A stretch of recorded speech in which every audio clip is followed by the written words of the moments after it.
Hi everyone, welcome to the channel. Today I'm back with the Leader's Guide, and today we'll be talking about Paul Atreides. This guide will aim to cover what you should do and when you should pick Paul, and how I think he functions in the Immortality metagame.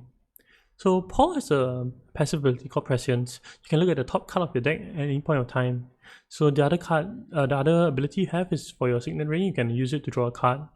This is one of the simpler leaders in the game. I think that a lot of new players can tend to gravitate to this leader.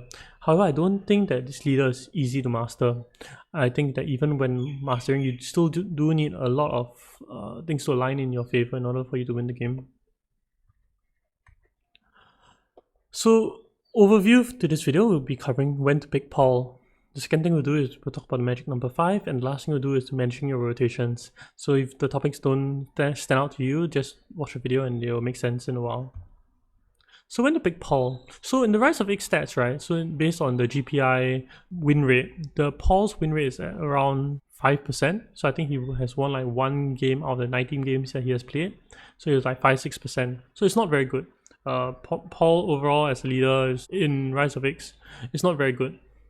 So should you pick Paul at all?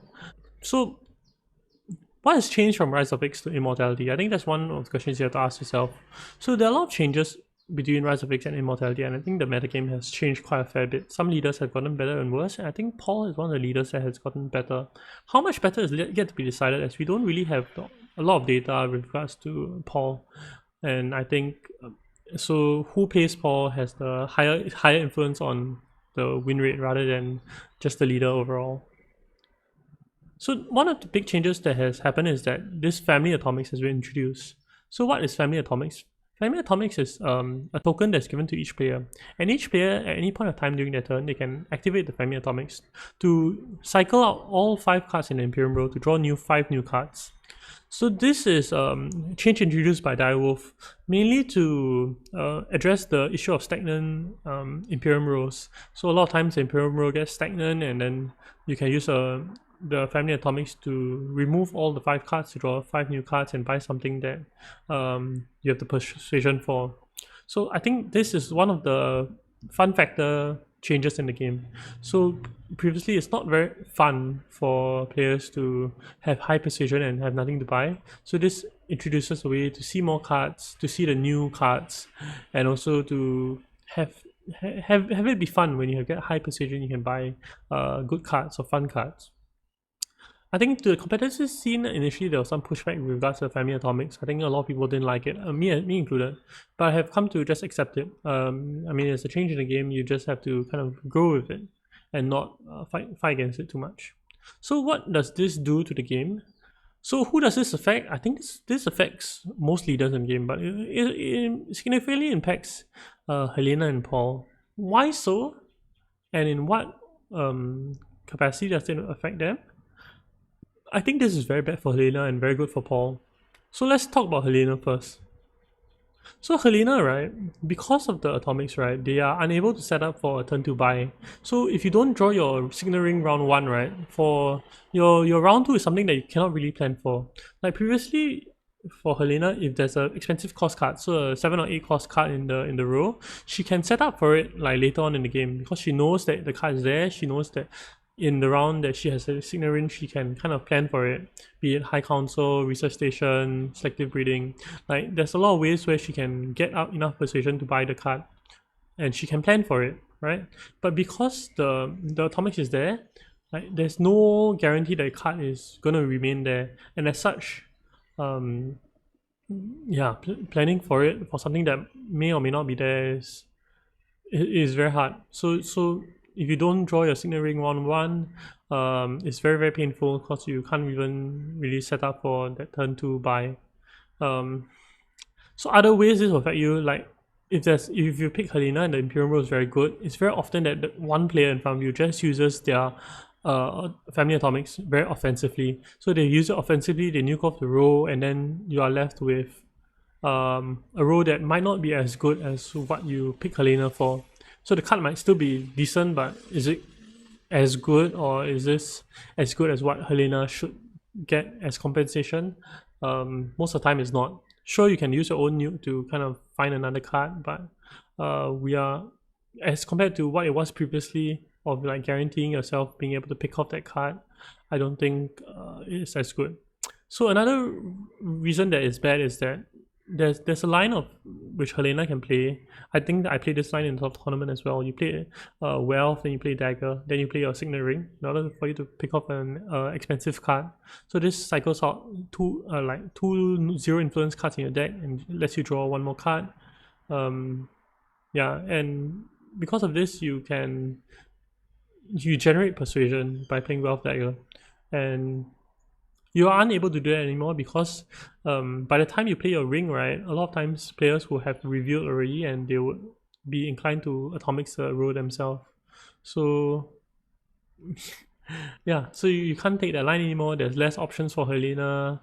It's harder to plan playing Helena. And I think that's leading to her win rate being exceptionally low in Immortality. So what about Paul? Why is Paul good?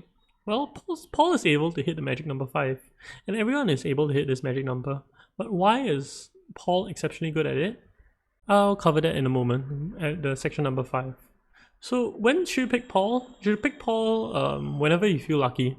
I think you still need an aspect of luck in order to win with Paul.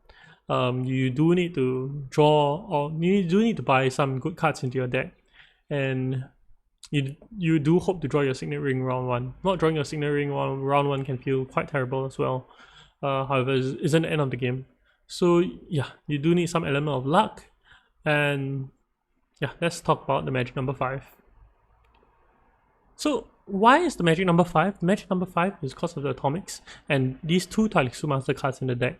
So Talikshu Master is a very powerful card in Dune Imperium, and I think it shapes somewhat of the meta game. So Talikshu Master allows you to reveal for 2 research icons, and 2 research icons, the weight of it is very high.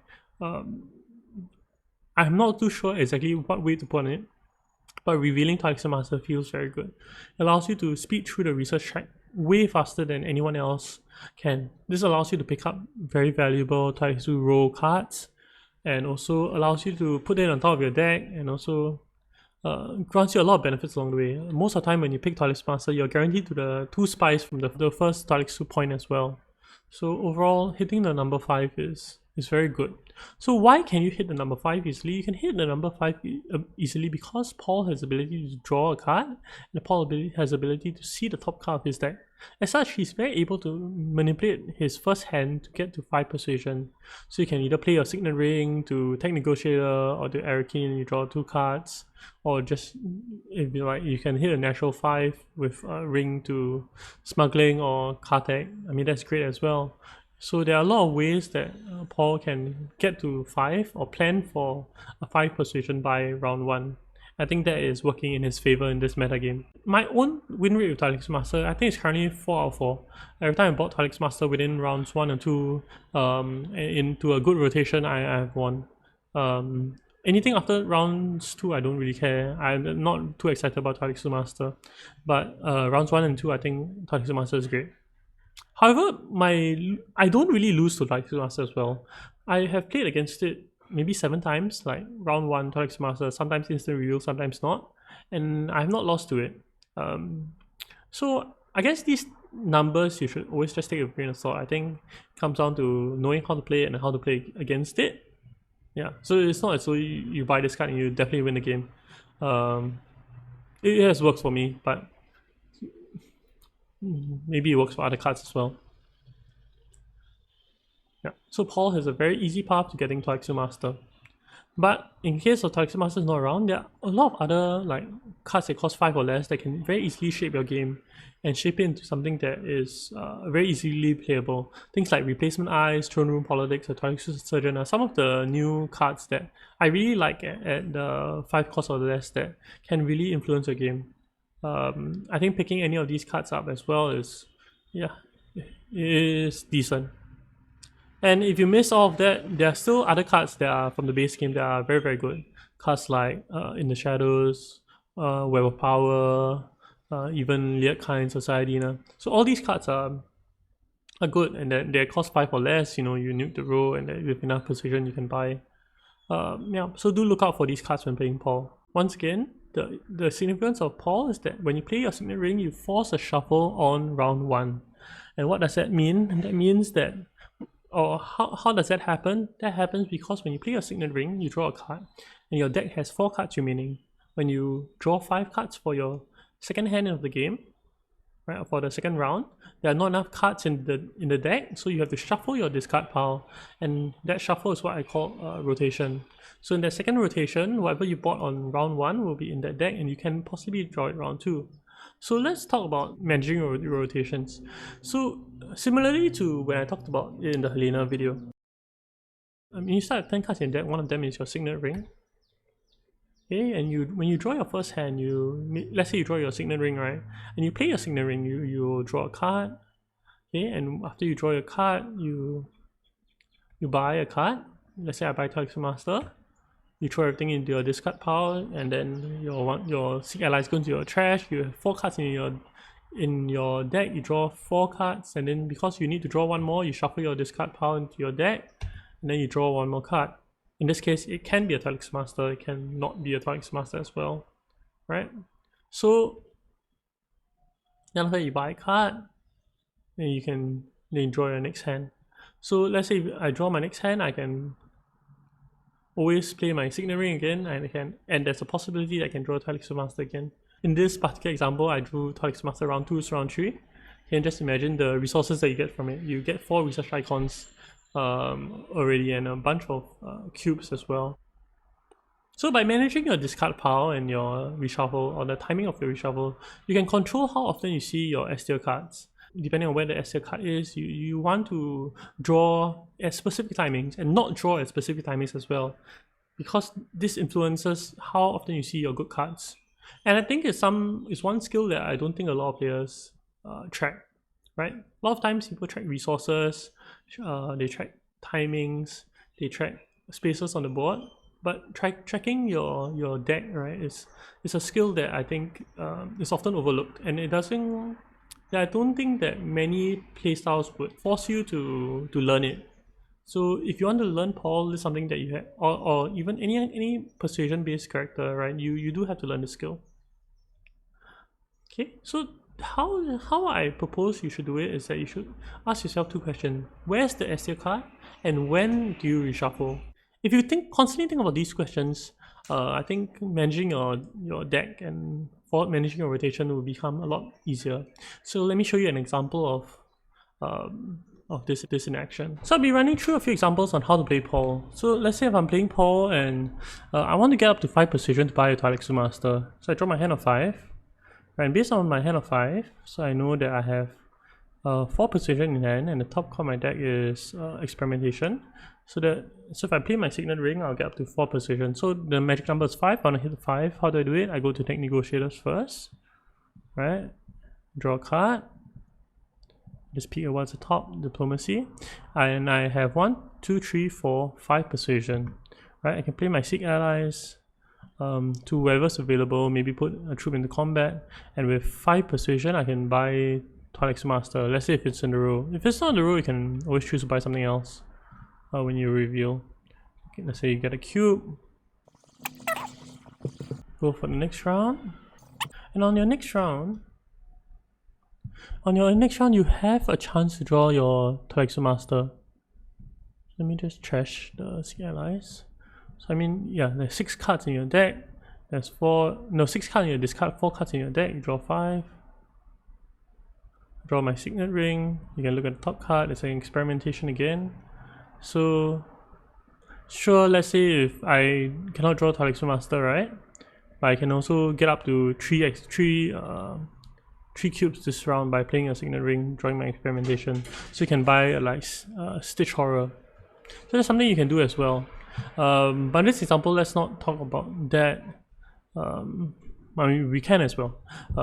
So you just want to play out your hand. So you know that you would force a rotation next round as well, right? So let's say if I draw, right, I'll force a rotation into I'll force a rotation because I'll have 4 cards in deck, and then I'll have will force the discard to reshuffle. No, will I draw Talisman Master in round 4? Definitely not, because it is shuffled into your discard at that point in time. So let's say for this particular example, let's say if all I'm trying to do is to maximize Talisman Master, what I should be doing, right, is to maximize the card that you bought, right? And this can be happen for any card. It can be like Web of Power, it can be Good Ambassador. Like you just want to make sure that you don't overcycle it. So now let's say if I did that already in this round, right? If I play, let's say if I play these two cards, or maybe even these two cards. Maybe I grab like Memo Quarters or something. I can reveal for, yeah, I can reveal for 5. I can buy something else again, right? So let's just buy a. Yeah, since it's here, I'll just buy this. Just assume it's like some random 5 cost card. Okay, and this is just to ensure the card count in my deck is correct.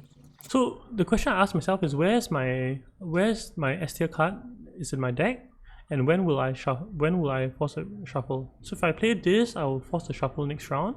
If I don't play this, I'll force a shuffle the following round. Right? So you should also take note of like what's in this deck. So one reason why you might not want to do this is that the excess in this particular stack might not be very good. So let's say if I spread it right, the excess is blue, green, yellow. So it's also not very good. You might not want to do it. But let's say if all you're trying to do is to maximize your card, yeah, you can choose not to play a ring, and then you can not force this reshuffle. Okay, so now it's still in my deck. I can draw 5. Then Talisman Master is here. Let's say I play 1 card, I play 2 cards, right? And then, yeah, I play 1 card, I play 2 cards. I get to reveal Talisman Master. So this round 3, I reveal Talisman Master once. You know, then after that you force a reshuffle, and you can potentially draw Talisman Master here. Right? You draw Talisman Master here. This is like some random 5 costed. Right? And because you have draw Talisman Master around 4, so once again, how do you think of this hand? You think of this in, where's my S tier card? My S tier card is my hand. When am I going to reshuffle? I am going to reshuffle in 2 turns, right? Because next turn I'll draw 5. So is there any way I can reshuffle like next round? Yes, right? If you draw more cards. So this time you can go like Research Station, Mentat, you draw more cards. So let's say if I go to Mentat or whatever, I draw 2 cards, right? So at the end of this round, and it can be more cards. You can go like Selective Breeding, Research Station, right? At the end of this round, when you draw another 5, you can draw into your Talisman Master again. Will be round 5. Round 5, let's say I don't see my TM, but I'll definitely see a TM round 6. Okay, so this is generally how you should be thinking about it. You should ask yourself, where is your S tier card, and when am I going to draw it, and when am I able to put it back into my discard and draw it again. So what you're looking out for is you're trying to look out for the times when you shuffle and the card is instead of being in your discard, is in your agent area or reveal area. So if that happens, right, then your card misses that extra rotation. And when you are hinging a lot of your power on the cards that you have bought, like missing out a card in one rotation, it assuming you're drawing it 3 times in a game, right? If you from 3 to 4, right, that is what, a 33% power increase from that card, right? Or 33% of the resources generated from that card.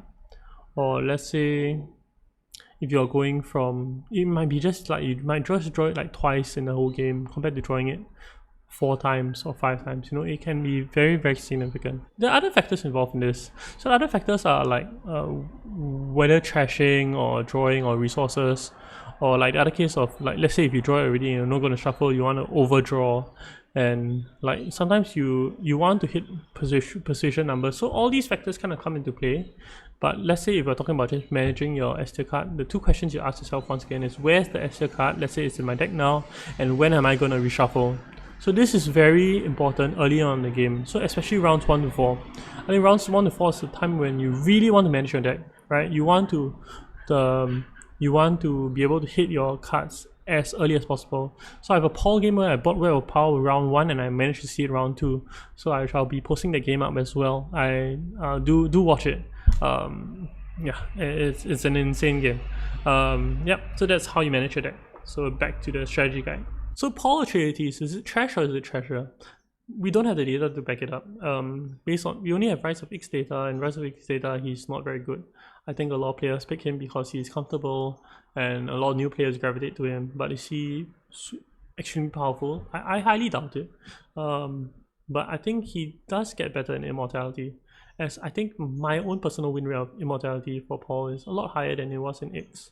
So let me just show you like how my win rate is for Paul now. And I mean, these are games that I've recorded recently. So I think within the last 2 weeks when I played Paul 3 times and I've won every single game. And I'll be posting, I posted one of them up into the channel already, and I'll be posting 2 more, I think within the next 2 days as well. So do look out for them and see how I play Paul and how I manage my deck.